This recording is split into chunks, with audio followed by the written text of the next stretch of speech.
red notice. Purple notice. You are on red notice. That's not Stamped. good. Did you see that? I did see that. Spoilers are coming your way on this episode. So if you haven't seen Red Notice on Netflix and in theaters, I think it was limited. Yeah, for theaters. I think it was like a week or two. It was a week for sure. Yeah.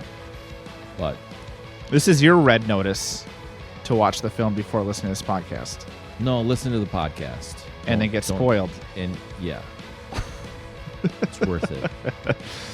We have a more fun take on it anyway. How do you like your new chair? I am loving it. Yeah. Although it spins, so it's only slightly distracting. Yeah, it's kind of makes it fun, right? But That's boy, right. I gotta say my tailbone and my lower back are gonna feel much better. I than agree. the dining chairs, right? Yeah. When I was a kid at Culver's, they had the bouncy, they had the cushion seats. Yeah, and so as a kid, I would always bounce up and down, up and down. So that's how I kind of feel with these chairs. Like I'm ready to just book it off. Right.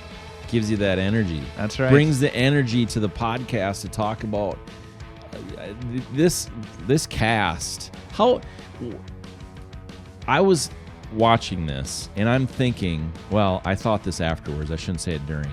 I was thinking this afterwards. How does Netflix put something together like this? All of the streaming services seem to be able to get these A-list actors. I mean, they are turning up the dial. It's insane. This was the biggest budget of Netflix for a movie ever.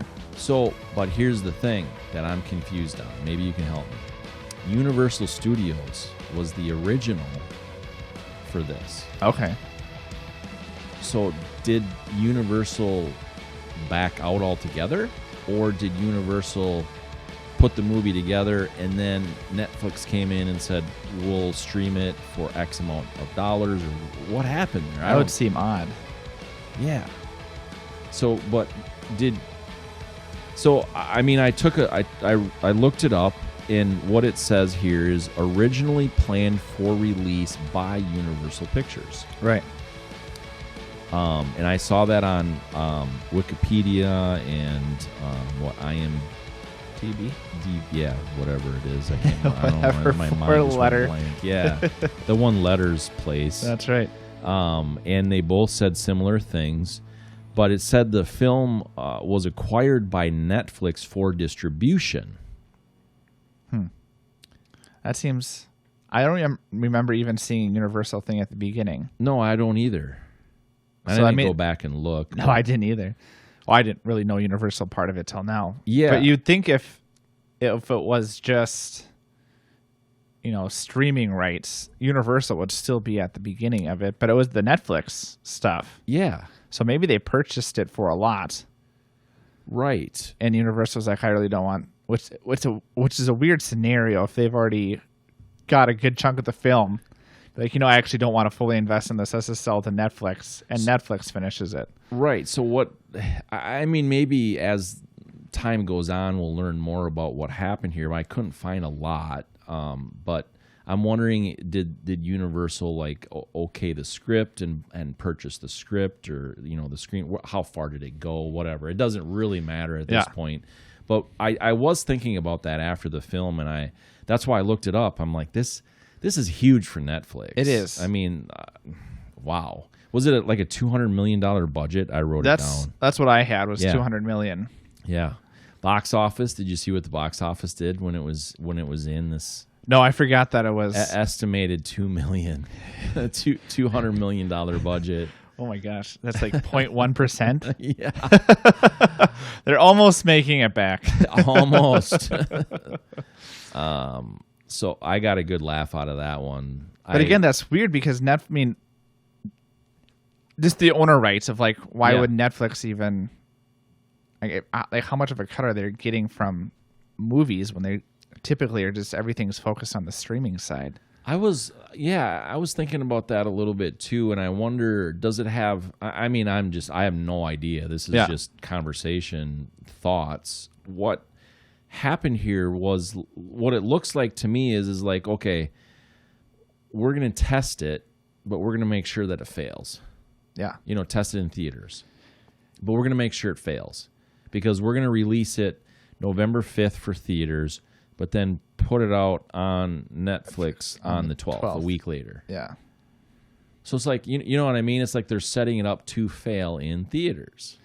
But, I mean, there wasn't a ton of movies coming out the 5th or 12th. So, I mean, time, like, when you look at the release window, it wasn't a terrible time, besides the fact that, you can watch this for free in a week. Yes. Or by free if you have a Netflix subscription. Right, yeah, the subscription price, but... Fees and terms may apply. Correct. But the podcast is free, so That's thanks right. for listening. Thanks for watching. Movies. The average person can be inspired by them. They can make us laugh. Movies can keep us on the edge of our seat, and so much more. Matty's Movie Mix is a podcast for movie enthusiasts of all kinds. We hope you enjoy the show. Wait. Matt Logan! Yes, we both had the same problem. You. Listen. You smell something? Yippee-ki-yay. This is Tyler Peterson.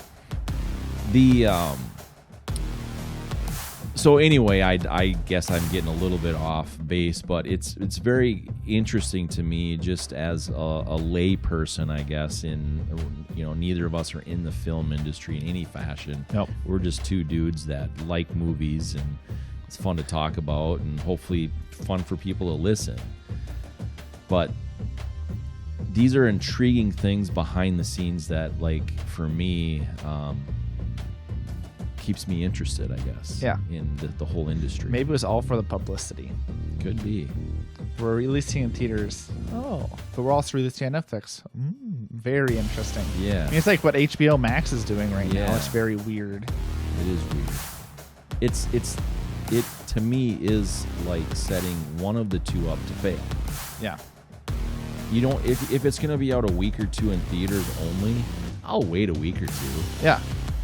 I'll watch it at home. I have a good system. Right. You can pause it. Oh, what did they say? That's right. Let's take this back a few. But anyway, what did you think? I've been doing all the talking, which is normal. Just the wise man. Oh, wise what? Donkey? Man, of course. It was, you got the three. You got three. I got to put this in here, Tyler. That was pretty good when you sent me that text. Yeah. Remember? I forget the full context. Basically, Tyler called me a wise donkey very, very politically correctly. It was pretty fun. So I text him back. I'm like, "Do you mean wise donkey?" He's like, "Yeah." I'm not as subtle as I like to think. Right? It wasn't in a negative way. It was in a fun way, but it was still funny. Anyway, go ahead. I thought it was an interesting film. The intro I did not like. The voice seemed like it was if you have someone, what is it? I felt like when you have like script read to you of like a computer and it sounds very automated, and I mean you can understand what they're saying and there's not a lot of issues with it, but it was not very engaging when they were trying to build up the story of the three Cleopatra eggs. Compared to mid-film, Ryan Reynolds talks about more history, and I was like, why didn't they just do that at the beginning? Because that would have sounded a whole lot better than what it actually started with. I agree. I think they should have come in and done even a post-production. Yeah. Like they did all the editing and, wait a minute, that beginning doesn't make sense. Let's hire Ryan to come in and actually do the narration part of it. And I mean, he's already in the film. Exactly. Why don't you just have him? It was very clunky. So I thought that was weird. Fun fact, nobody died in this film? Like, I thought that was weird. I didn't know that for sure, but yeah, I was in the... I thought about it towards the end of the film. Spoiler.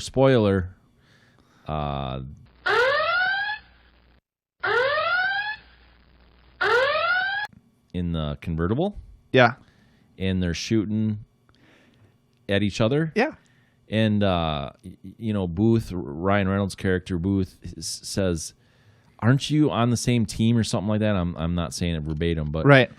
And he's like, yeah, but they shot at me first. But it was really obvious in that scene that there was no death. Yeah. But I didn't really realize that in the whole film, honestly. I think I do some research beforehand. I think I read that beforehand. And so I was actually keeping an eye on it. And I was like, yeah, no one is dying. And in some parts, it was very weird that nobody was dying. Yeah. Because it's not like, unless they're shooting blanks or rubber bullets, it's like stormtroopers. Like, they can't hit anybody. Right. Nobody dies. That's true. Yeah, except for in the well, let's not get into that. But they had those, super stormtroopers in one of the last films. But yeah, no, exactly.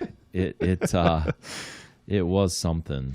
But I didn't really realize that. I did think about it in that scene, but I didn't really realize that it actually was a 0. Yeah. Yeah. And now a quick break from the podcast because listening sometimes just gets draining, just like water drains down a sink. Okay. I really like Ryan Reynolds' character in this film.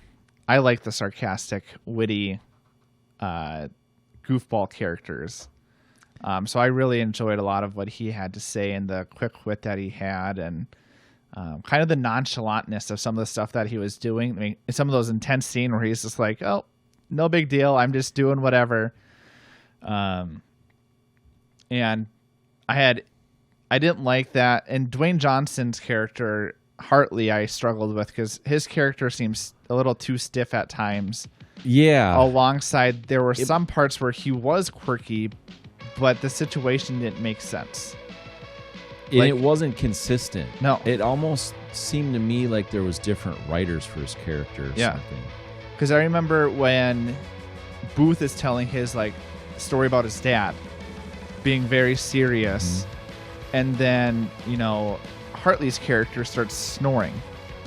Right. It would have been made more sense if it was in reverse, where it was Booth's character deciding to snore, because that was up to that point his character. But when Hartley did, it was like, this guy's been straight as an arrow this whole time, all business.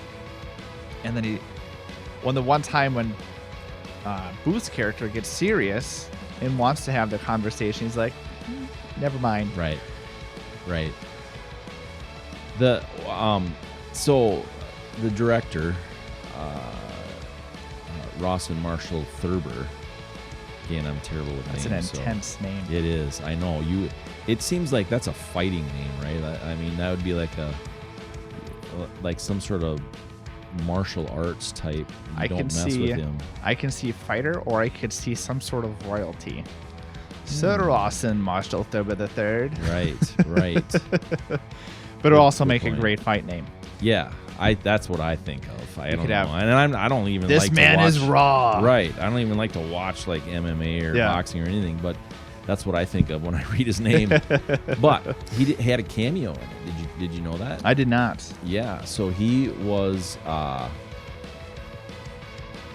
It says the note I wrote here that when I looked it up, he's the exhausted film director in the bar.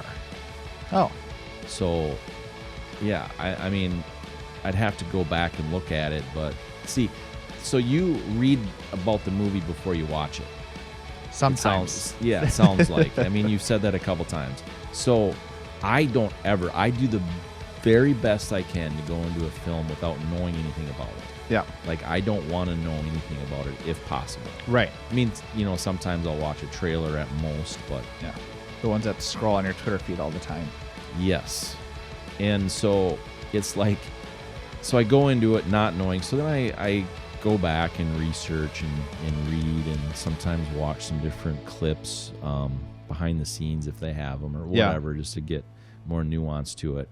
And then as I'm reading about the film, it's like, yeah, he had a cameo in it. He's the exhausted film director in the bar. I'm like, what? I don't remember that. Right.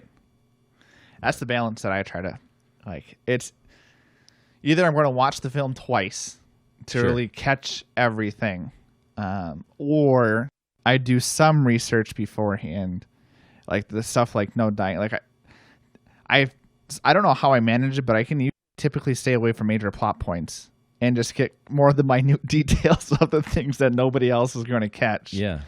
So sometimes we'll look up Easter eggs. Right. And so then by looking at the Easter egg, it doesn't necessarily tell you plot points most of the time.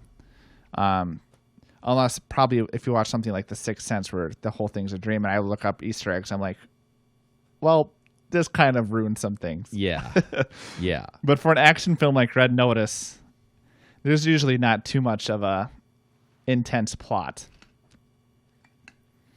No, however, they did a really nice job with it to set it up for a sequel. Yeah, they did. And did you read about that? I didn't read about the sequel. It's in. It's is it going. already in? It's going to. They're filming back to back. That's commitment. Yeah. So apparently they're pretty convinced that this is going to do really well. I don't know if I have. I mean, the actors are huge. It amazes me that they were able to. I mean, specifically Ryan Reynolds, he can do absolutely anything right now, and people love it. Yeah. And Dwayne "The Rock" Johnson just seems to be in absolutely everything. Yeah. He looks tired though in this. Yeah, I thought he's doing a lot. I mean, you can see. To me, I don't know. I might be a head thing to me. You know, he's doing a lot, so you think he looks tired. But I thought he looked tired. I don't think he looked as big in this film as he does in a lot of them recently. Right. I think that his face looks more just tired. Yeah. Well, I feel like most actors, they'll go on a stretch where they'll maybe have 2 or 3 movies in a year and a half, but then there's a break before they do the next stretch of films. But Dwayne Johnson just seems like every year there's at least 2 or 3 films that he is in. And that, I mean, I think he was from Fast and Furious 9. It sounds like there were some struggles with him personally with that film. So I'm wondering if that even is just kind of pouring over on top of just not stopping. Yeah, that could be. Yeah, I don't know. So hopefully, I guess, these 2 sequels, I wrote 2 sequels to be shot back to back. They're currently in development. I read an interview. I think probably he was doing press stuff for this movie. But did you see his comments about James Bond? No. He was like, I would love to play the next James Bond. Really? Yeah. Dwayne "The Rock" Dwayne Johnson, muscle man himself, playing this. Was he kidding? No. So when I first saw it, I was like, "Oh, this is a funny joke because he's in absolutely everything." So it was very believable. James yeah, Bond, that's right. And yeah. you go into it, it's like, "Oh, just kidding, we got you."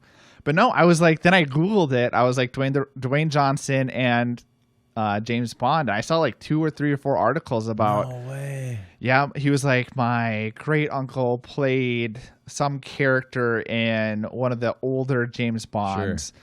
And so I really don't want to play a villain character. I would much rather just play James Bond himself, which I was like, do you understand? I wonder if it was Top Hat in Goldfinger. Yeah, I can't remember which one it was. What was his name, but yeah, okay. But I was just mentally thinking of like, do you understand who the character of James Bond is and what you look like? And it's not that he looks bad, obviously, but no, right. James Bond is not, I want to muscle through everything. He's like, I want to work behind the scenes. I want to be a spy, a sleuth, because that's what James Bond is. Yeah. And then when it comes to action, he's very precise, and, and gets the job done. But he's not a muscle man for sure. Interesting. I'll have to look that up. I thought that was pretty funny. Yeah, that is pretty funny. And I'm a pretty big James Bond fan. And did you see No Time to Die? I did. Yeah, we're not going to talk about that here, but it was interesting. Yeah, I don't know. It shot some scenes. We're getting off. Let's jump into scores. Otherwise, we're going to be talking about like. This reminds me of the time you tried to drill a hole through your head. You remember that? 500 of the 1,000 movies I have on the shelf. That's right. Well, this is so much fun, though. I mean, you look at it, Dwayne Johnson. If we just start talking about it, we could probably talk about 500 films. Exactly. Yes. But score. Where do you want to start? Let's go down the list on this one that we normally have. I like actor chemistry, filming locations, cinematography, costume design, music and score, overall entertainment, and then the overall rating of the film. That's what I have listed down. All right. Actor chemistry. I gave it a 3.7. Okay. Again, you got these 3 A+ tier actors who have been in phenomenal films. I love Dwayne Johnson in something like Jumanji, where it's a really goofy character, but I mean he still has a stoicness as well. And this film, alongside Ryan Reynolds, felt like that pairing could have worked very well, but they left his character, and again, whether it was Dwayne Johnson being, I don't know if he was tired or something, but his character seemed super stiff and inconsistent. That caused issues between, working with the other actors on set. So I didn't necessarily like that. And Gal Gadot, she was a fun character. Gadot. I don't know how you exactly pronounce it. I'm just messing with you. Me, of all people, trying to pronounce somebody's name, Tyler. You got to know I'm kidding when I try to correct. The gal character in the film. That wasn't Das. The bishop. The bishop. I liked her character, and I thought there was a lot of potential. I thought she did well with Dwayne The Rock character, but then going the reverse, I thought there was some inconsistencies. Like, I like how she interacted with Hartley and Booth. With Hartley, okay. But I didn't necessarily always like how Hartley interacted with the bishop. And so I wish, again, I mean, it makes sense once you get to the end of the film and you realize there's that twist. But, with that twist, the chemistry during the film seemed odd, where it didn't really fully make sense they were together. Like, they were trying to show, like, oh, yeah, these two are going to end up together. But it was still awkward interactions at times, I felt. And now, time for a quick break from the podcast. Aw, yeah. And now, back to the episode with your host, Matt Logan. It's hard to be wrong sometimes, Tyler, but I get it. It's, Are you talking about what you're about to say? Yeah. I gave it a 4.6. Okay. And here's why. I completely understand what you're saying. I think, other than some of the inconsistencies of the Hartley character of The Rock, I think some of that was written in. Yep. Then that's why I think the chemistry was there, and because it was believable. I did watch about 30 minutes of it again today, just to am I remembering some of this? And so I think some of that was written in, where it was supposed to be like, okay, you're supposed to catch this. Yep. That there's something off here. Okay. Why is it off? Is he spoiler alert, is he supposed to actually be an FBI agent, or is he not? And I think some of those things were like the dance scene. Yeah. That was odd. Right. Why would the FBI agent try to dance with the villain, the bishop? And so I think some of that, the chemistry of that doesn't make it didn't look right, but it kind of, the way the film ends is like, aha. There's a reason. Yeah. So that's why I scored it high, is because I think some of that stuff was written in on purpose. Okay. So interesting. I could be very wrong, but I think... Well, you started with saying it's hard to admit you're wrong. Yes. And I might be. But that's the why that I have with it. That makes sense. I think some of it was written in that way. All right, let's look at the locations. I'm going to go first. Go for it. I enjoyed the locations being so many different places. Yep. And I think that they visually made it look great. Did you like the Coliseum? Yeah. The CGI was a little hard for me to digest on that one. Yeah. But that's not the locations. Right. That, so I've said that before, I try to take that out of it. that's part of cinematography or Yep. whatever I would call that. But as far as the location would be, yes, that was cool. The only thing I didn't really believe, I mean, there's the CGI stuff there, but the one thing I didn't believe full hook, line, and sinker was the pool at the end. They dive off with the car, Oh yeah. and that just seemed, that was not just no. Didn't settle well. It didn't, but it was still a cool location. Yep. But so I gave it a 4.5 for filming locations because they did travel around. The boat was great, you know, at the end. I'm still wondering, you know, where did they go? Right. But at any rate, Yeah, I like the locations as well. Each place seemed unique. I did some research. I usually just do IMDb trivia because it has a nice Okay. slew of interesting facts.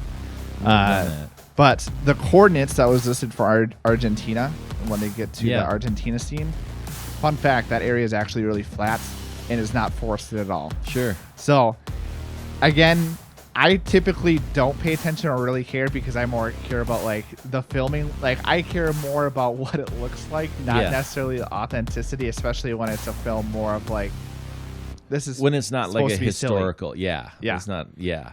So I thought that was interesting. I thought the Coliseum, whether it was cinematography or not, the CGI really threw me off. Yeah. Of it did not look real. Yeah.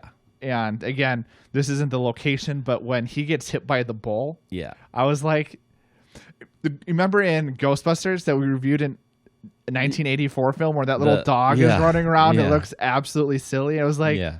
could you really not do any better than that bull just Right. knocking him off? Right. That being said, I really did like some locations. You're talking about the Colosseum. I gotta say, I've been to the Colosseum in Rome. Okay. Was that Rome or was The- it Spain? No, in Rome. No, Okay. myself. Oh. I've been to the Colosseum. You know, the Yeah. Colosseum. The Yeah. like The one that's famous, iconic. Yeah, it's pretty cool. But Yeah. so that was cool for me Yeah. too. You know, Be able to see Colosseum that and connection. yeah, So was that Rome? I don't Okay. think so. I wasn't sure. I was like, I think I was that thinking it was was probably Spain. Yeah. Oh my gosh. Yeah, sorry, I do that. You gotta bring your A game That's with right. me, man. I throw The A everybody. game of like, let's talk about this separate location Yep. that's not actually the one we're talking. Get you back on track. That focus. Oh I'm my not gosh! I just focused. got hit bring by a it- bull that didn't see him. I'm all over the place. But hey, I like to throw that stuff in there because we're trying to be real people. Yeah, And that's a real experience, you know, the Coliseum. Yeah. And it's really cool. it absolutely is. It's on my bucket list, so I'm hoping to get out there. So you need to make sure some of those things happen. Yeah, I know. Seriously.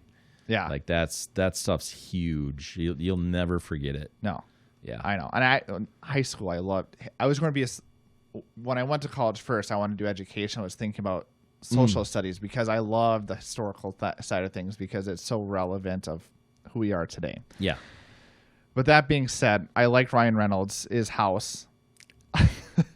For sure. Be able to go in, and then they did the classic Hartley's character turned on the lamp. So I thought that was really right, funny. Exactly. I mean that was back in what, the 30s and stuff. They were in the black and white days. Right. They did that kind of stuff. That was cool. Which is another thing I really did enjoy about this film. It did a lot of throwback references. We're gonna probably talk about it more when I talk about overall entertainment. Yeah. The way they blended some of the stereotypes in the genre into comedy. Yeah. But I also, again, we are on a Yeah. train that's going very not straight. We're at the depot and we've got all kinds of different tracks to try. The train is, like, I think of Thomas. Thomas the Train, where you see the little track that Yeah. keeps spinning, where it doesn't really know which track it wants to go down. Right. We're keeping our options available. I like the prison place as well, on top of the mountain and Yes. only accessible by a helicopter. And then, the stone escape scene that they did, where it was very intentional of how that was done. So I gave it a 4.4. Again, if we're going off of authenticity, the Argentina one threw me off. They could have. I don't know why they didn't do real. I thought about that. I thought about, is this like when they had those coordinates? I'm like, is that a real location? It's But a real that's location. That's as far as my thought went. But it's not accurate. Yeah. Yeah, that makes sense. So I have not been there. But what Google tells me and never fails me at is saying they were wrong. Right. Cinematography, the big word. How those shots Explain were the shot. cinematography for us. Cinematography. So it's how the shots are able to capture the moments, I think. And so how is the scene being able, are they doing close-ups? Are they doing pan shots? Are they CGI? Like how does it look in comparison of what the story is trying to tell? Yeah, I love it. Go. Which is much. So I gave it a 3.3. I struggled. There was some CGI stuff that just threw me off a few times. Specifically, again, that Coliseum just threw me off. I normally like it. And then the waterfall where they're, going out, or they drive the old, I forget, a very fancy, I know nothing about cars, but it was a fancy Nazi car. Yeah, Mercedes, I believe. Yeah, Bulletproof, yeah. I mean, I think probably partially explosion proof as well. Well, it had to be, because that thing got shot multiple times. And if Yeah. it wasn't going to explode from that, I don't know what's going to cause that thing to explode. Yeah. And so, for me, this one... Well, and let's talk about cinematography as far as in the sense of, I think I had in my notes here the budget. The budget was $200 million. So they had money. Yeah. In comparison, you think about movies that release, big screen, and that's their goal, is to encapsulate you on a big screen. Yep. That's a decent amount of money. Mm-hmm. And, typically most people are going to watch... 20 years ago, that was unheard of. Oh, exactly. I mean, that didn't happen. Yeah. And most people are going to watch this from their house. And I would say most people, they're not watching it off of a projector where they have a big screen to watch it off of. So it wasn't like they even had to focus on a ton of the details. Right. Where you would have to worry about that if it's being projected everywhere where each detail can be seen. Yeah. And so there was this parts where I wish they would have, focused a little bit more on that. The beginning car scene where they're pulling up, I thought that looked very fake, and I didn't understand why that looked fake, but I didn't believe it. And there were some scenes that were just too dark, which might have worked better in theaters. But again, this was a Netflix release where most people are going to be watching this off of a TV. And so I did like the end scene, or one of the scenes where they did the reflection of, I think it was the Louvre. I haven't been there, but I'm assuming that's what it was. I'm pretty sure it was, yeah. I always like reflections. I'm not positive either, but... reflection shots that kind of then build of what you're going to be seeing next. Yeah. Those are really cool. That was my favorite shot of this whole movie, so I noted that down for cinematography. But other than that, most of it was not bad. This movie focused more on comedy and kind of the action sequences, but there was just too many of those CGI scenes that just threw me off, that I wish they would have done better. Again, I don't know. You're wrong on the score. I'm sorry. But 2.9 is what I had. So, yeah. I mean, I'm teasing you, obviously. But are you about to give this another 4.6? No. So the actor chemistry, I guess to me that is definitely something where it's hard to tell if some of that's written in or not. Right. You don't really know. but I mean, I think some of it was just based off of the characters. But the cinematography, that's something that you basically you either get it or you don't. Yeah. And I wasn't really happy. I'll watch it again. Yeah. I have no doubt I'll watch it again. Yep.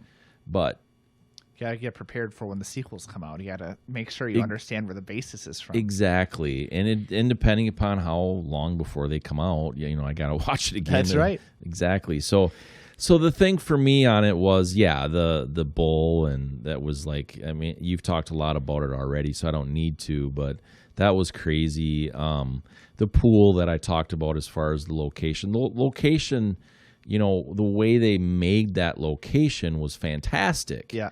But the way it was captured on film, on the screen was like, I'm sorry, but I just didn't care for it. There were some dark, when they were stealing the second egg, was it? Yes, the one at the guy's house, the Sotto Voce. Yeah, Sotto Voce. I thought that was terrible. Yeah. There were some scenes where they really could have set it up for something so much better, where they had the red lights in the background. Again, I like Star Wars, and I remember fight scenes with you got the red, deep reds, and you just see the silhouettes. And that stuff is really cool. For sure. But this wasn't silhouette. They didn't do that. No. They had an opportunity there to really knock it out of the park, I thought. Yep. And they didn't. It was a fun scene. Yeah.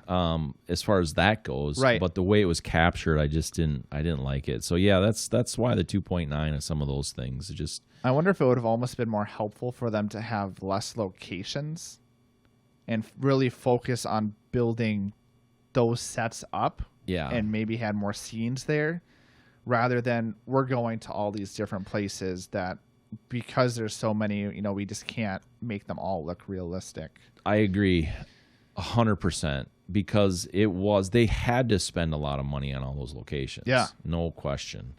But I did love that about it too. Yes. I mean, I really did. It's a blessing and a curse. Yes. For sure. Yes, absolutely. So let's move on to costume design. Red dress. There was one. I know it. Just for you. I sent an email to Mr. Thurber and saying, it's really going to bump up the ratings on this one.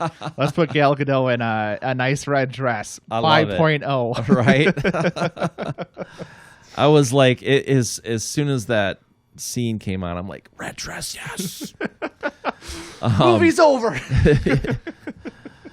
Let me just pause it here for a while. That's right. No, it was good because they did the costumes fit where they were every time. I liked that. The prison where they were in a huge mountain and they were just in their onesies. Right, but it fit the film, I should say. Okay.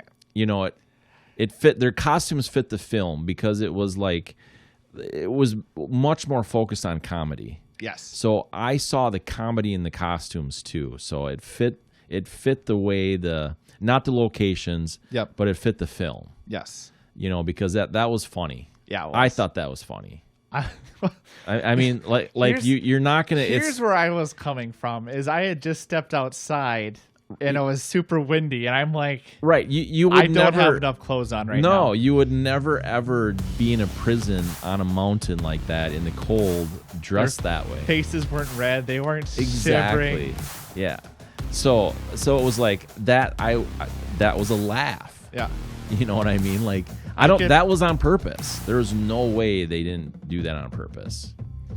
I think that's true. I don't know. It could go either way on that one. I mean, that was almost like writing a script, for lines. Like, that's true. We're gonna this costume because this is gonna be funny. Like, there's no way. Here's where if it was for comedy's purpose, they should have played off of it. Like, I could have seen Booth's character making some sly comments of like, so did you bring the hats or something like that? Yeah. No, that's a good point too, I guess. I didn't think about that. Yeah. Yeah.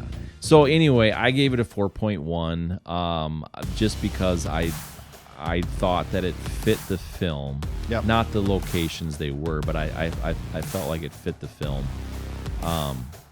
Especially like Hartley's character and the way he was dressed initially was like, okay, yeah, that's believable. Right. This is a desk cop, an analyst.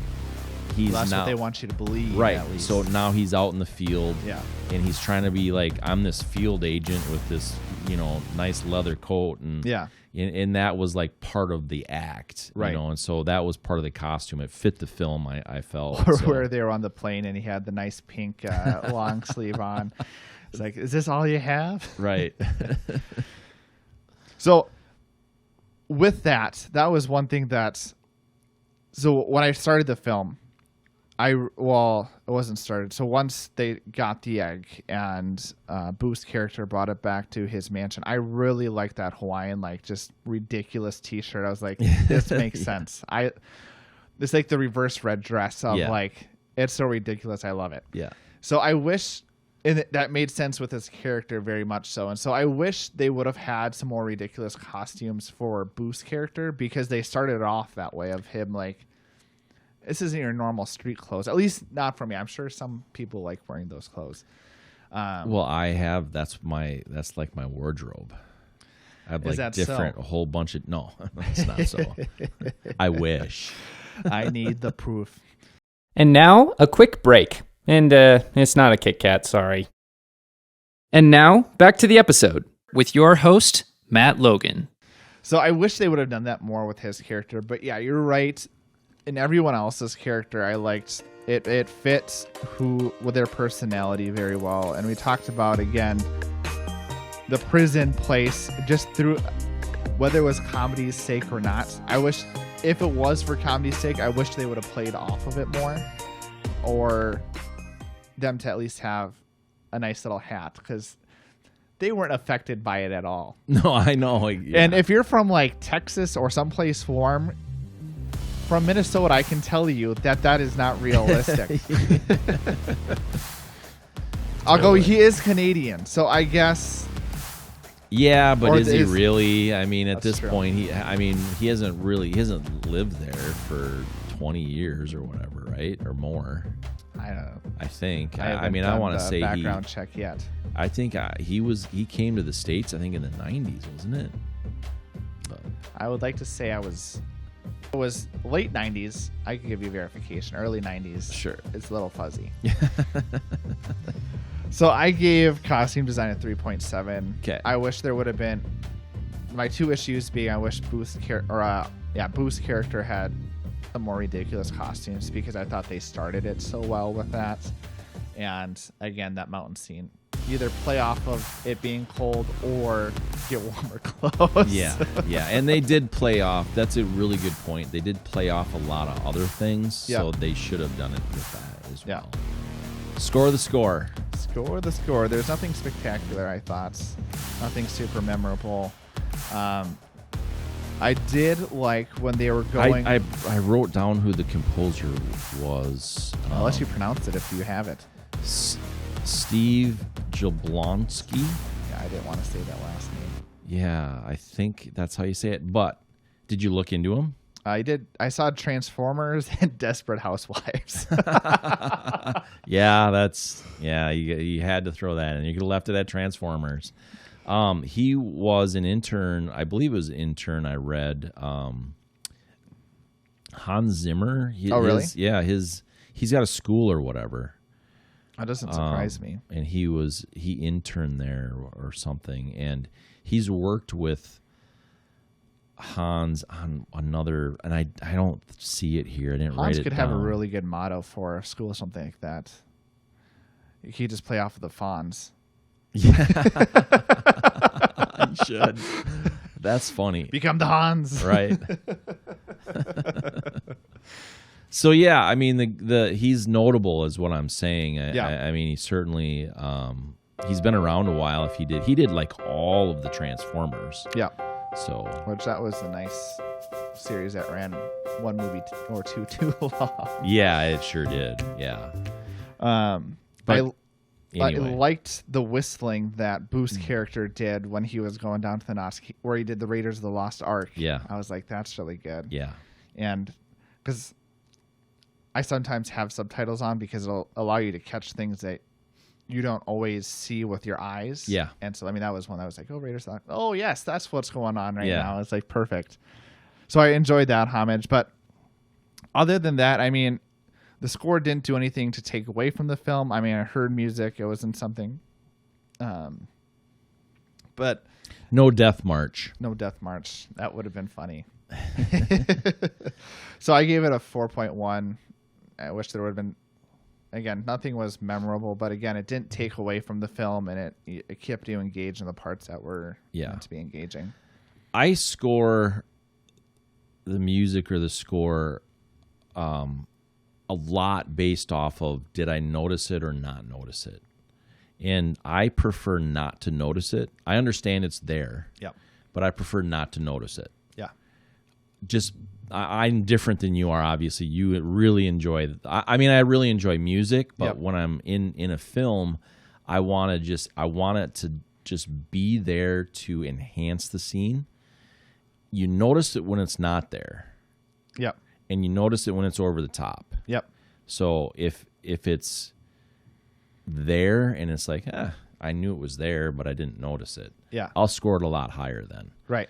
This one I gave a 3.9 because I dropped it a little bit because there was a couple of scenes and I didn't write a note on it. I don't know why I didn't, but I didn't write a note on why, but I remember, there was a scene or two that the music got a little bit too loud for what was happening, I thought. But anyway, I can't remember the scene. So that's where I'm at with that.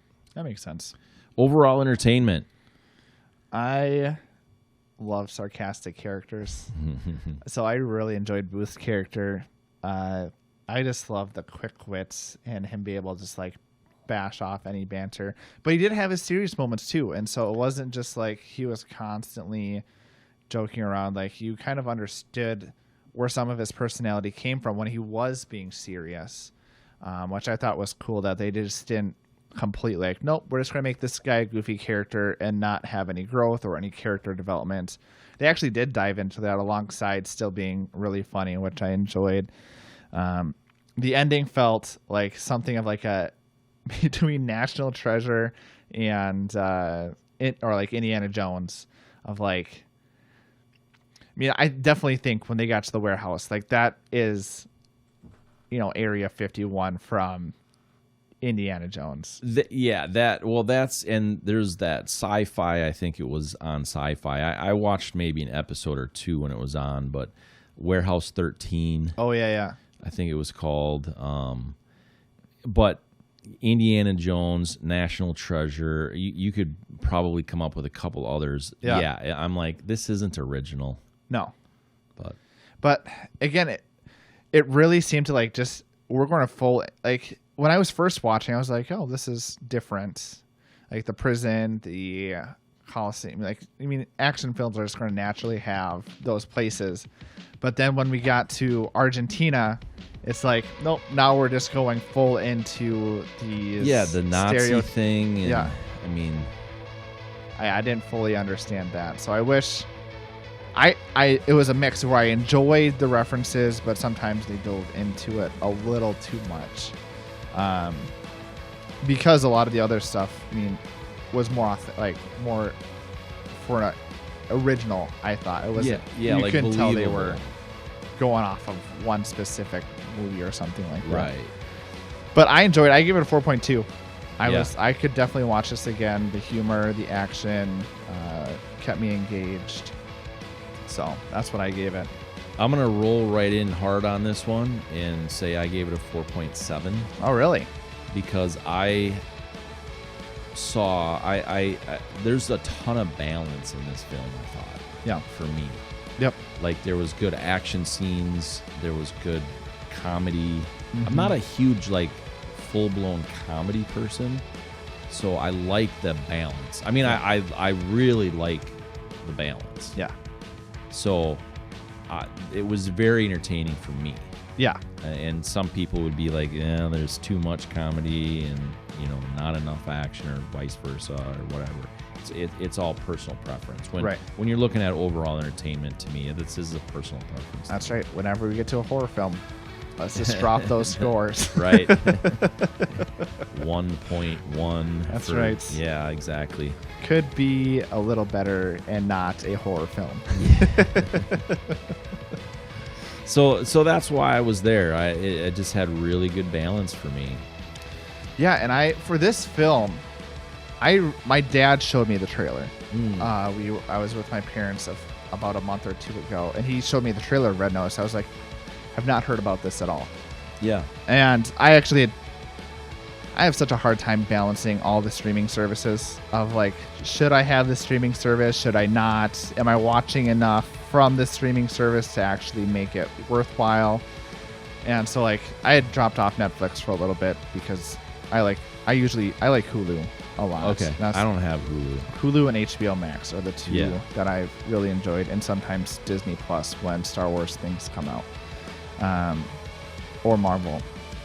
Both are great for that. But so I had taken a break from Netflix, and so I makes sense. Didn't know much about it. And so when I saw the trailer, I was like, oh, it has Ryan Reynolds, it has Dwayne Johnson, it has Gal Gadot. I love all of these actors, and it's a comedy action film. So I was pleasantly surprised, and maybe there was more advertisement. I think it's somewhat harder for some of the streaming services to like, how do they market when everyone's streaming, and it's not like Hulu's going to be advertising Netflix's movies. Well, they could. I mean, if Netflix wants to pay.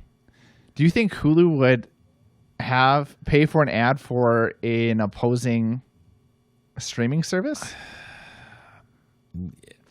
I mean, that's a good point, but yeah, I think so. I think they're all in it together anyway, dude. Well, here's what I know. In a sense, Hulu has Disney Plus too, so I mean, that's a Disney train going up. Right. I don't know much about Netflix or HBO except HBO and Warner Brothers. They're paired together. So I would have a hard time believing that money's money. Money is, I mean, that's. But look at it this way. Do you ever listen to the radio stations? No. Okay. Don't look at it this way then. The radio stations, they have advertisements on there for like podcasts like this. Like they would advertise podcasts, even though they have talk radio mornings, or you know what I mean? And so that's the way I would look at it. I'm like, money's money. Their ads are their ads. I don't know. Yeah. I'm not sure. I could see that argument, but I would have it. I'm not saying I'm right. Yeah. I'm just saying I see it in radio. Either way, I think it's very hard. Again, I guess I have all mine. I pay without ads because I just get annoyed by ads, and luckily I can pay for it to not have ads. So I don't actually see a lot of ads besides on YouTube. So I don't even know how. I mean, does Netflix even have an option without ads, or because they're all streaming? It's all streamed. I just think I think that's something that they're going to need to like. How do they market that stuff besides social media? I think social media is the way that they would need to advertise. Yeah, no, that I agree, but I didn't see anything. So when I saw the trailer, I was like, "This is great. I would love to see this movie." And so I got hooked back into Netflix. Okay, so it worked then. Well, my dad. But essentially, even though it was your dad, it still worked. Yeah, they had this huge movie. I mean, you can't get bigger than this as far as names. No, you together. Really can't. I mean, unless you do like a Fast and Furious type movie, but you know what I mean. Right. You just don't get bigger names than this altogether. No. So they got you. They did. They got me hooked. Worked. Line and sinker. Are we ready to move on? The overall, I give it a 4.0. I thought it was an enjoyable film. I would definitely watch it again. I think it'll be, now that they have sequels on the way, I think it'll be an interesting thing to see how big it can get, because I think they started off strong. So how is it sequel going to be good? Because that rarely happens. They have an opportunity here for sure to do a whole franchise off of this. Yes. And it'll be interesting to watch, because The Rock is a producer. Yep. On this, and I'm sure I wrote that down. Yeah, he's a producer on this. That's pretty. He's got He's invested. some real skin in the game. Yeah, and so he, Vin Diesel and Fast and the Furious, brilliant for him to do what he did at the beginning. Right. And I mean, the guy's a billionaire now because of it. And so, but what does Dwayne have in that respect? Right. Nothing. Yeah, he just shows up in movies. Yeah. I'm not saying that he's Right. not talented. Don't misunderstand. Yeah. What I mean completely is like he doesn't have that investment into a franchise. Right. Like that. Right. So I'm wondering if this is it for him. Yeah. Is he going to really sink into this thing and Because make it a big franchise? You could. I would love to hear the backstories of some of these. Like, they go into a little bit about their messed up childhoods and their dads and neglect and stuff like that. And so they could easily have, like, college years or high school years. Like, how did Booth become the best or second best, mattering on what character you're who's talking? Yeah. How did he become the master? Yeah. And like, what has he done to get all this stuff? Like, they talk about the girl in the red hats. Yeah. He stole that. You can make a movie off of that. Right. And you can do the same thing with Booth's character. I mean, obviously he's a double agent. So how did he and the Bishop's character get involved? Right. You could go a lot of places. Like you could, some other sequels, obviously they already talked about this big score that they're going to do and what. Think of all the things that you could steal. Yeah. There's a lot of things that they could go so high to That's steal right. this thing. Maybe a sequel could be like they're gonna steal a whole election. That's right. Yeah. I'm not saying that as anything political, but like you could go a lot of places with this. Because all their characters have different skill sets that could really do anything. Yeah. So I'm intrigued by that. So I hope they can really lean into this and sink some money into it. But anyway, my overall rating came to a 4.4 on it. So worth seeing, for me. I'll watch it again for sure. That's right. Get hooked back into Netflix if you got out of it. That's right. That's right. Phenomenal balance in this film. Yep. Yeah. Close us out. You did this to me last time, too. I know. If you like Indiana Jones, if you like National Treasure, well, let me tell you, get your computer out or your projector and watch Red Notice, now on Netflix. Okay, so I'll see you later, huh? I'll give you a call. So it's done. It's done.